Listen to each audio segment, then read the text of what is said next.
오늘 우리에게 주신 하나님 말씀은 신약성경 누가복음 16장 13절로 17절까지 말씀입니다.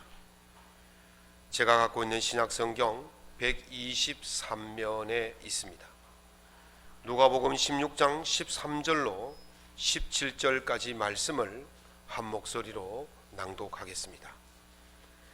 집 하인이 두 주인을 섬길 수 없나니 혹 이를 미워하고 저를 사랑하거나 혹 이를 중히 여기고 저를 경히 여길 것임이니라. 너희는 하나님과 재물을 겸하여 섬길 수 없느니라. 바리새인들은 돈을 좋아하는 자들이라. 이 모든 것을 듣고 비웃거늘 예수께서 이르시되 너희는 사람 앞에서 스스로 옳다 하는 자들이나 너희 마음을 하나님께서 아시나니 사람 중에 높임을 받는 그것은 하나님 앞에 미움을 받는 것이니라. 율법과 선지자는 요한의 때까지요 그 후부터는 하나님 나라의 복음이 전파되어 사람마다 그리로 침입하느니라. 그러나 율법의 한 획이 떨어짐보다 천지가 없어짐이 쉬우리라. 아멘. 오늘 본문의 말씀을 가지고 선택, 도전, 비움, 그리고 후회 없음이란 제목으로 주의 말씀의 은혜를 함께 나누고자 합니다. 세계 제2차 대전의 영웅이었던 영국의 수상 위스턴 처칠이 쓴 회고록이 있습니다. 폭풍의 한가운데라는 책인데요, 그 내용에 보면 처칠 수상이 젊을 때 군에서 있었던 일을 소상하게 기록한 내용이 있습니다. 그 젊을 때 1899년에 네덜란드계 남아프리카 이주민인 보어인과 영국이 전쟁을 한 적이 있었다고 합니다. 그 전쟁에 참여해서 열차를 타고 가다가 보어인의 공격을 받아서 열차가 전복되었습니다. 열차를 수리하기 위해서 엔진실로 뛰어다니던 처칠은 자기 앞에 있는 보어인 보타라는 청년과 마주치게 되었고, 그때 죽일 수 있었지만 그 청년을 살려 주었다고 합니다. 그 일로 인해서 훗날 역사가 바뀌는 놀라운 일이 일어났다는 거예요. 이 보타라는 청년이 훗날 무엇이 되었느냐 하면 그 남아프리카 공화국의 보어인 총사령관이 됩니다. 그때 이 총사령관이 남아프리카에 일어났던 폭동을 조기에 진압하지 않았다면 영국이 굉장히 위기에 몰릴 수 있었던 그런 상황이 되었다는 거죠. 그래서 이 보타가 폭동을 진압하는 바람에 이 영국이 위기에서 벗어날 수 있었고 세계 1차 대전을 무사히 치룰 수가 있었다는 거예요. 그 뒷날에 이 보타가 남아프리카 공화국의 총리가 됩니다. 수상이 됩니다. 그리고 처칠은 영국 수상이 되죠. 나중에 이 두 사람이 협력을 해서 세계 제2차 대전을 위기에서 구할 수 있었다, 그렇게 회고하고 있습니다. 자신 앞에 한 사람을 죽일 수도 있고 살릴 수도 있는 그 선택의 기로에서 처칠은 죽임보다는 살림을 택했기 때문에 그 뒷날 더 좋은 일이 일어났다, 그렇게 회고를 하고 있습니다. 미국의 시인 로버트 프로스트라가 쓴 가지 않은 길이라는 유명한 시가 있습니다. 그 시를 보면 이런 글이 있습니다. 노란 숲속의 길이 둘로 갈라져 있었는데 두 길 모두가 아름답게 보였지만 안타깝게도 한 사람의 여행자로서는 한 길만 선택할 수밖에 없었다. 나는 한 길을 오랫동안 끝까지 지켜보다가 다른 한 길을 선택했다. 그리고 훗날 이렇게 말할 것이다. 두 갈래 길이 있었다. 나는 사람들이 적게 간 길로 나아갔고 그것이 모든 것을 바꾸었다. 그렇게 이야기할 것이다 라고 이야기했습니다. 인간은요, 두 길을 동시에 갈 수가 없습니다. 반드시 어느 한 길을 택해야 합니다. 가끔 이런 생각을 해봅니다. 제가 부목사로 있다가 제주도에 담임 목사로 내려가지 않았다면, 몇 년간 대구에서 부목사로 더 심의를 했었더라면, 개척교회를 하지 않고 기존교회에 갔었더라면, 양문교회에 오지 않고 다른 교회에 갔었더라면, 이런 여러 가지 생각을 해봅니다. 어떤 길이 나올지는 알 수가 없어요. 그러나 지나온 선택한 길을 돌이켜볼 때에 그 길마다 더 좋은 일들이 있었다는 것을 저는 확신합니다. 중요한 것은 우리가 그 길을 갈 때에 어떤 길을 선택하느냐가 중요한 것이 아니라 그 길에서 무엇을 찾느냐가 중요한 것입니다. 누군가의 말처럼 정해지지 않은 길을 간다는 것은 항무제와 같은 길에 꼭 숨겨진 보물을 하나씩 찾는 것과 같습니다. 많은 사람들이 다니는 길은 이미 사람들이 많이 다녔기 때문에 그 길에 있는 좋은 것들을 다 찾아가 버렸어요. 그래서 나는 그 길을 가지만 그저 평범한 길을 갈 수밖에 없는 것이죠. 그러나 사람들이 적게 다니는 길, 가보지 않은 길을 갈 때에는 아직 사람들이 찾지 않은 보물들이 숨겨져 있다는 거예요. 그래서 우리가 그 길을 갈 때에 보물을 하나씩 찾는 그런 재미와 기쁨과 즐거움과 행복이 있다는 것입니다. 사랑하는 성도 여러분, 2024년도에는 여러분들이 걷는 그 길이 많은 사람들이 걷는 그런 평범한 길이 아니라 사람들이 적게 간 그 길, 숨겨진 보물들을 찾는 그런 즐거움을 누릴 수 있는 길이 될 수 있기를 예수님 이름으로 축원합니다. 그 길을 갈 때에 우리가 가장 중요하게 해야 되는 것이 무엇을 선택하느냐 하는 것입니다. 어떤 길을 선택하느냐. 오늘 본문 말씀에 예수님께서 우리에게 두 가지 길이 있음을 말씀하고 계십니다. 13절 말씀입니다. 하인이 두 주인을 섬길 수 없나니 혹 이를 미워하고 저를 사랑하거나 혹 이를 중히 여기고 저를 경히 여길 것임이니라. 너희는 하나님과 재물을 겸하여 섬길 수 없다. 그렇게 말씀하셨습니다. 얼핏 보기에는 하나님과 재물 사이에 두 가지 중에 하나를 선택하라는 그런 말씀처럼 보입니다. 그러나 여기서 강조되는 것은 우리가 종래에 걸어왔던 그 율법의 길을 계속해서 갈 것인지 아니면 하나님이 주시는 새로운 길, 복음의 길을 갈 것인지를 선택하라고 하시는 말씀입니다. 그런데요, 종래에 그 길을 걸어갔던, 율법의 길을 걸어가서 누려왔던, 재미를 누려왔던 사람들, 율법의 길을 걸어가서 안락을 누려왔던 사람들, 율법의 길을 걸어가서 이익을 본 사람들은 이 새로운 복음의 길에 대해서 아주 무시하거나 우습게 여기거나 하찮게 여깁니다. 그것이 오늘 14절 말씀입니다. 바리새인들이 돈을 좋아하는 자들이라 이 모든 것을 듣고 비웃거늘 그랬어요. 바리새인들이란 말은 율법 교사들을 말해요. 율법에 정통한 자들이고 율법을 가르치는 자들이에요. 율법을 가르치고 율법을 정통해 한 자들이 무엇을 좋아한다고요? 돈을 좋아한다는 거예요. 다시 말씀드리면 이들이 걸어가야 할 그 율법의 길을 돈을 버는 목적으로, 돈을 버는 수단으로, 자기의 이익을 꾀하는 수단으로 왜곡시켜버리고 전락시켰다는 거예요. 율법은 하나님이 주신 것입니다. 하나님께서 이스라엘 백성들에게 너희들이 어떻게 살아가야 하는지를 보여주는 말씀이 율법이에요. 그래서 율법을 잘 지키면 거기서 뭐가 나타나냐면 죄를 깨닫게 하고 의를 얻을 수 있는 그 길이 율법 속에 있는 거죠. 그런데 이 율법학자들이 그 율법을 왜곡시켜 버렸어요. 그 율법을 오염시켜 버렸어요. 그래서 그 율법 속에서 하나님의 의를 찾지 못하도록 만들어 버렸던 것이죠.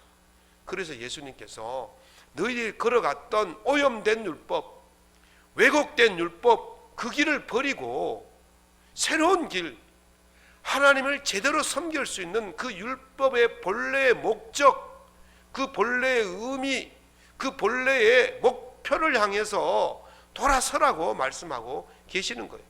그런데 율법을 왜곡시키고 율법을 오염시켜서 그것으로 이득을 보았던 사람들은 예수님이 말씀하신 그 복음의 길을 우습게 여기는 거예요. 왜?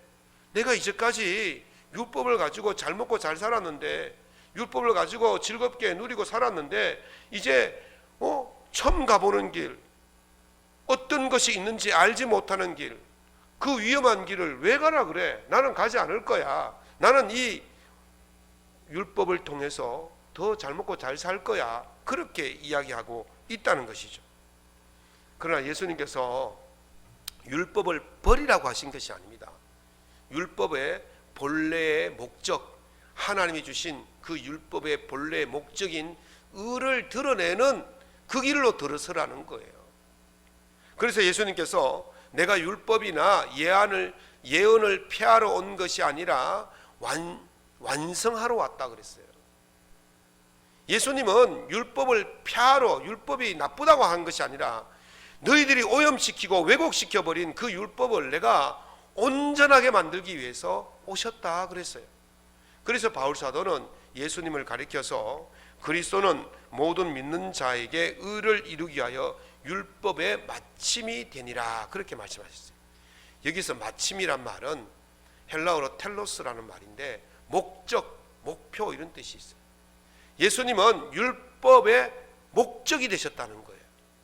율법이 이루고자 했던 그 의의 목적이 바로 예수님이라는 거예요. 예수님이 오셔서 우리가 이루지 못했던 그 율법의 의를 완성시키려고 오셨다는 것입니다. 그래서 율법이요, 오늘 17절 말씀 보면 율법의 한 획이 떨어짐보다 천지가 없어짐이 쉬우니라 그랬어요. 율법은 없어지는 게 아니에요. 율법 없앨 수가 없어요. 세상이 다 무너져도 율법은 그대로 있는 거예요. 그러나 예수님께서 그 율법을, 우리가 오염시킨 그 율법을 완성시키러 오셨다고 말씀하시는 거예요. 사랑하는 성도 여러분, 율법은 버리는 것이 아니라 율법은 완성시키는 것입니다. 누구를 통해서? 예수님을 통해서 율법이 완전하게 되어지는 것이죠. 그래서 율법을 완성시키기 위해서 새로운 길을 가신 그 예수님을 우리가 선택하고 믿을 때에 우리의 의가 완성이 되어지는 것입니다. 2024년도 한 해에 여러분들 무엇을 선택할 것입니까? 율법을 완성시켜서 의를 제공하신 예수님을 선택하셔서 2024년도 남은 한 해를 온전한 의로운 삶으로 살아갈 수 있기를 예수님 이름으로 축원합니다. 선택했다면 다음에 오는 것이 뭐냐면 도전을 해야 돼요. 선택해놓고 도전을 하지 않으면 아무런 의미가 없습니다. 최근에 비욘드 유토피아라는 영화가 미국에서 개봉이 되었습니다. 제가 이 영화를 우리나라에서 보려고 상영하는 극장을 찾아보았더니 1월 31일 날 개봉한다고 그래요. 그래서 그 영화를 꼭 봐야 되기 때문에 제가 예매를 하려고 합니다. 그런데 이 비욘드 유토피아란 말은, 비욘드란 말은 뭐뭐 너머에 이런 뜻이 있어요. 유토피아란 말은 이 땅에서 찾아볼 수 없는 낙원을 유토피아라 그래요. 그래서 말을 합치면 유토피아 너머에 이런 뜻이 있습니다. 이 영화가 어떤 영화냐면요, 북한 탈북민의 탈북 여정을 생생하게 기록한 다큐멘터리 영화입니다. 메들린 게빈이라는 미국의 영화 감독하고 우리나라에 1,000여 명의 탈북민을 탈북시켜서 대한민국에 정착시킨 김성은 목사님이란 분이 둘이서 탈북민과 함께 탈북하는 과정을 그대로 생생하게 기록한 영화가 바로 이 비욘드 유토피아라는 영화입니다. 지금 북한은요, 자기들 나라를 유토피아라 그래요. 여러분들 북한이 제공하는 북한에 대한 뉴스를 가끔 보면 북한 광장을 보여주는데 그 광장 건물 위에 뭐라고 쓰여 있습니까? 지상낙원이라고 쓰여져 있습니다. 북한 정권은 북한 사람들에게 북한이 지상낙원이라고 속이고 이야기하고 있어요. 북한 주민들은 자기들이 사는 땅이 지상낙원이라고 알고 있어요. 그런데 수많은 탈북자들이 생기는 이유가 무엇입니까? 자기들이 살고 있는 북한이 지상낙원이 아니라는 것을 깨달았기 때문에 그렇습니다. 그들이 무엇을 통해서 깨닫습니까? 어떻게 고안에 폐쇄된 곳에서 그들이 자기들이 살고 있는 땅이 지상낙원이 아니라는 것을 깨닫습니까? 그래서 이 자기들이 살고 있는 지상낙원 너머에 있는 어떤 세계를 동경하게 되어집니까? 그것은요, 외부로부터 소식이 들어갔기 때문에 그렇습니다. 북한 정권이 가장 두려워하는 것이 두 가지가 있습니다. 우리나라의 재래식 무기가 아니에요. 북한이 가장 무서워하는 무기 첫 번째는 휴전선에 설치되어 있었던 대북 확성기입니다. 그 대북 확성기를 통해서 24시간 동안 남한의 소식을 막 전해주는 거예요. 아이돌 노래들을 막 틀어주고요. 드라마 소리도 막 보내주고요. 그리고 또 한 가지 무서워하는 것은 대북 전단입니다. 시민단체가 풍선에 달아서 전단지를 잔뜩 실어서 북한으로 보내면 그것이 터져서 북한 전역 산하에 퍼져나갑니다. 그 내용을 보면 북한의 잘못된 정권의 실상, 거짓을 드러내고 살기 좋은 남한의 모습을 소개해 놓은 거예요. 그래서 북한은 이걸 굉장히 싫어하는 거예요. 북한 법에 의하면 남한의 드라마나 남한의 노래나 남한의 어떤 유행을 따라가는 사람들은 최고 사형에까지 처한다고 나와 있어요. 그리고 얼마 전에 16살 중학생 2명을 12년 교화형에 처했습니다. 여러분, 16살 미성년자예요. 미성년자를 12년 동안 감옥에 가두는 거예요. 왜? 남한의 드라마나 노래를 들었다는 거예요. 그래서 그들은 그들의 북한 주민들에게 자기들의 세상이 가장 지상낙원이라는 것을 소개하기 위해서 밖의 소리를 철저하게 못 듣게 하는 거예요. 그런데요, 이렇게 전단지나 확성기나 중국으로부터 유입되는 그런 드라마나 영화, 남한의 그 실상들이 소개되면서 그들이 남한의 소식을 알게 되어집니다. 비욘드 유토피아, 우리가 살고 있는 이 유토피아 너머에 새로운 세계가 있구나, 여기가 아니라 진짜 새로운 세계가 있구나, 이것을 알게 되어지게 된 것입니다. 그래서 이 소식을 들은 노모를 포함한 5명의 가족이, 5 식구가 이 탈북을 결심하게 되어집니다. 탈북을 선택합니다. 남한으로 가기로 선택합니다. 그래서 12,000km를 걸어서 그들이 돌아서 대한민국의 품에 안기는 그 영화가 그런 영화라고 소개가 되어 있더라고요. 여러분들도 기회가 되시면 꼭 한 번쯤 보시면 좋을 것 같습니다. 저는 이것을 보면서 복음이 바로 그런 역할을 하는 것이구나.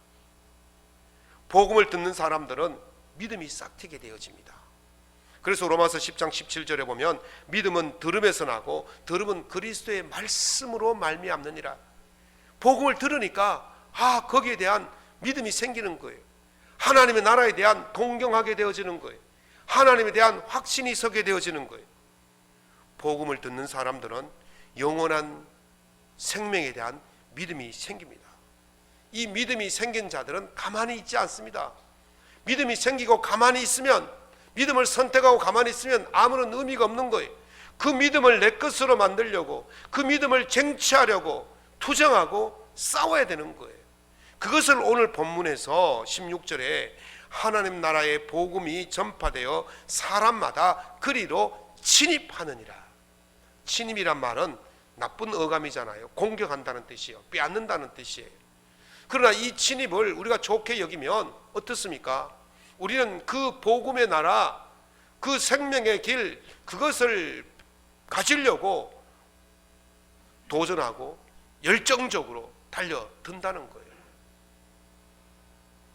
가짜 낙원 너머에 있는 낙원이 있다는 소식을 들은 사람들은 그 진짜 낙원에 가기 위해서 생명을 거는 것입니다. 도전하는 자만이 그 길에 들어서게 될 줄로 믿습니다. 사랑하는 성도 여러분, 예수 그리스도가 우리의 구원자이심을 믿고 선택했다면 예수 그리스도의 그 길을 가는 것을 두려워하지 말고 그 길을 쟁취하시기 바랍니다. 여러분들이 공격적으로 그 길에 들어서야 되는 거예요. 그 길을 걸어가야 되는 거예요. 그 길에 도전하셔야 될 줄로 믿습니다. 그 길에 도전하는 자만이 2024년도 한 해 하나님이 주시는 그 생명의 길, 그 복음의 은혜를 누리며 살게 될 줄로 믿습니다. 우리가 도전할 때에 한 가지 정리해야 될 것이 있어요. 비워야 될 것이 있어요. 제가 설교 한 편을 쓰기 위해서 일주일 동안 글을 얼마나 많이 쓰느냐 하면 A4 용지로 한 10장에서 15장 정도 씁니다. 그 내용을 그대로 가지고 올라오면 한 3시간, 4시간 설교를 해야 됩니다. 그러면 아마 다 거의 초죽음 될 겁니다. 그래서 제가 설교를 하는데 한 30분 내외를 하기 위해서 다 자릅니다. 그렇게 많이 준비하고 아까운 그 내용들을 자르고 잘라서 딱 여러분들에게 전해 주어야 할 그 내용만 딱 요약해서 가지고 올라옵니다. 여러분 A4 용지로 한 장을 쓰면 10장을 쓰면 원고지가 얼마나 되냐면 한 80매 정도 됩니다. 200자 원고지 80매. 논문 한 편이 보통 한 60페이지에서 80페이지 정도 씁니다. 그러니까 논문의 6분의 1의 내용을 압축시켜 가지고 오늘 제가 여러분 앞에 쓴 거예요. 다 전할 수 없어요. 다 가져갈 수 없어요. 그러면 여러분들이 무슨 말을 하는지 주제를 잃어버리고 핵심을 잃어버리게 되어집니다. 그래서 압축시키고 잘라내고 정말 필요한 것들만 가지고 이 자리에 서서 여러분들에게 전하는 거예요. 적진에 침투하는 특수부대가 적진에 들어가서 살랐고 이불도 챙겨가고 식량도 잔뜩 지고 솥도 가져가고 그렇게 하지 않습니다. 적진에 침투하는 특수부대는 딱 생존에 필요한 한두 가지만 딱 가지고 적진에 침투해요. 탈북하는 사람들이 탈북하면서 밥해 먹겠다고 솥도 챙기고 밥그릇도 챙기고 숟가락 젓가락도 챙기고 잠잘 때 이불도 챙기고 옷도 여러 벌 챙기고 그렇게 하지 않습니다. 정말 입은 옷 그 자체로만 뛰어나가는 거예요. 여러 가지 무거운 것들을 다 지고는 그 길을 갈 수가 없는 겁니다. 바울 사도가 이렇게 말하죠. 모든 무거운 것과 얽매기 쉬운 죄를 벗어버리고 인너로서 우리 앞에 당한 경주를 해야 한다 그랬어요. 우리가 복음의 길을 갈 때에 복음의 길에 방해되는 거추장스러운 모든 것들을 다 제거하고 갈 때에 우리가 복음의 길을 더 확실하게 갈 수 있고 더 잘 싸울 수가 있게 되어지는 것입니다. 오직 한 가지만 여러분들이 선택하고 그 길을 가야 되겠다면 무엇을 선택하시겠습니까? 금부치를 선택하시겠습니까? 학력을 선택하시겠습니까? 그래도 남편은 데려가야지, 그래도 아내는 데려가야지, 그래도 자식들은 데려가야지, 그렇게 하실 겁니까? 그곳에서는 그것들이 다 거추장스러워요.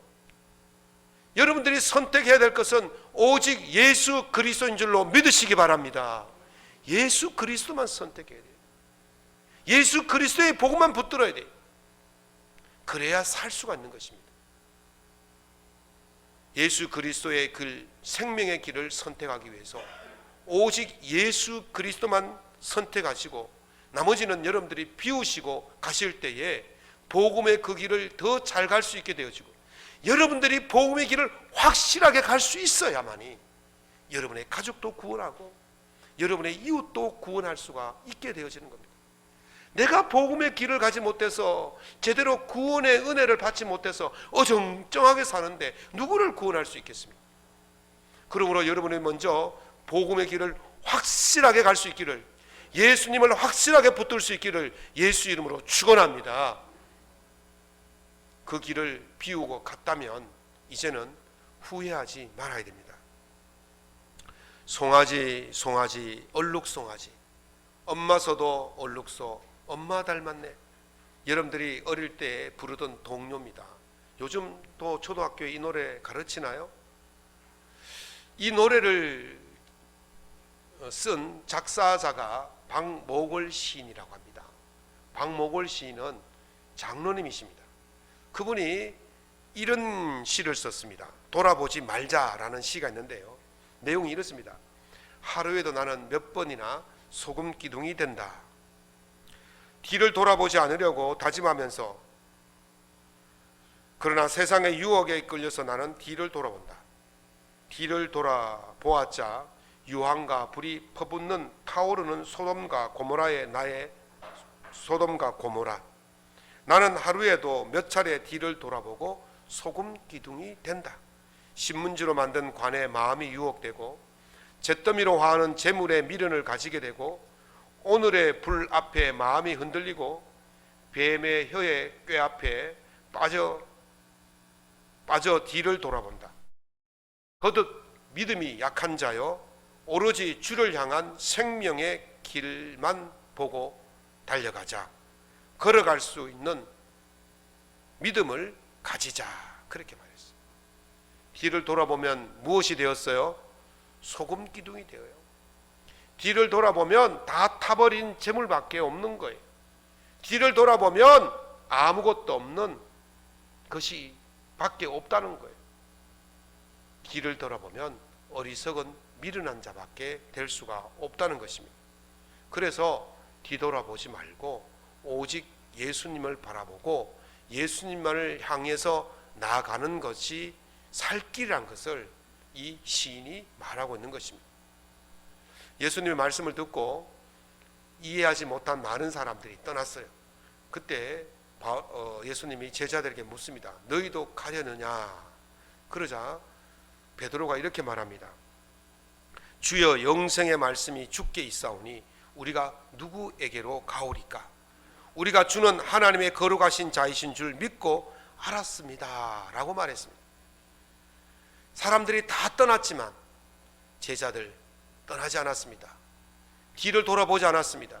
베드로가 아버지를 버리고 그물을 버리고 생업을 버리고 나선 길이 아닙니까? 예수님을 따라다녀봤자 배부르지도 않고 맨날 노숙이나 하고, 그런데 뭔 의미가 있냐고 그렇게 하고 예수님을 떠나지 않고 뒤돌아보지 않고 끝까지 예수님을 따라가겠다는 것입니다.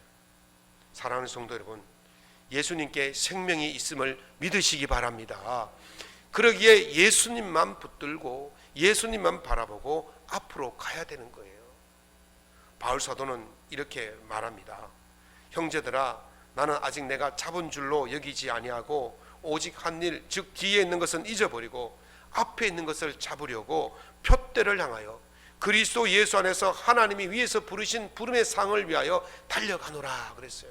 오직 표대를 향하여 달려가는 겁니다. 뒤를 돌아보는 게 아니에요. 예수만 바라보고 달려가야 되는 거예요. 그래서 예수님께서 손에 쟁기를 잡고 뒤를 돌아보는 자는 하나님 나라에 합당하지 않는다 그랬어요. 농부가 쟁기로 밭을 가는데 자꾸 뒤를 돌아보면 그 고랑이 어떻게 되겠습니까? 삐뚤삐뚤하게 되어집니다. 가다가 장애물을 만나면 큰 위험을 당하게 되어집니다. 그렇기 때문에 농부는 쟁기를 잡았으면 오직 앞만 바라보고 가는 것처럼 여러분들이 예수를 택했다면 오직 예수 십자가 바라보고 달려가야 될 줄로 믿습니다. 지나간 것이 무엇이 되었든 앞에 집중해야 됩니다.